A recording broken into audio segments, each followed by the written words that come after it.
Potop'un çekitmesi.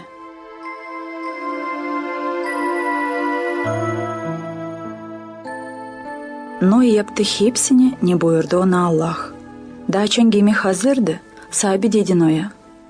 Bin gemiye, bütün ailenin. Niçindiğini ben görüyorum, hani hepsi insanlardan sadece sen.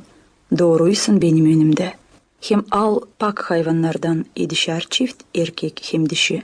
Dil pak hayvanlardan da birer çift erkek hem dişi. Hem de her türlü gök kuşlarından al 7'şer çift erkek hem dişi. Aniki koruma onları dinledi. 7 günden sonra da ben yollayacağım yere bir yağmur, hangisi yağacak 40 gün hem 40 gece. Da yok edeceğim yeryüzünden hepsini ne kurdum. Noe yaptı hepsini ne buyurdu ona sahibi. O girdi gemiye karısından, oğullarından hem gelinlerinden, hem aldı yanına 7'şer çift pak hayvanlardan hem birer çift dil pak hayvanlardan. Açan hepsi girdiler. Sahibi kendisi kapadı onların ardından geminin kapısını. 7 günden sonra çekitti bir büyük yağmur. Hangisi sürttü 40 gün hem 40 gece. Su hep gelerdi.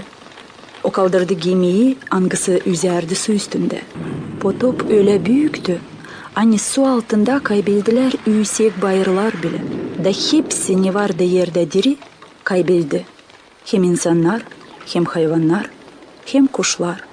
Hepsi yok edildi yeryüzünden. Kaldı sadece Noe, hem onlar, hem onunla gemideydi.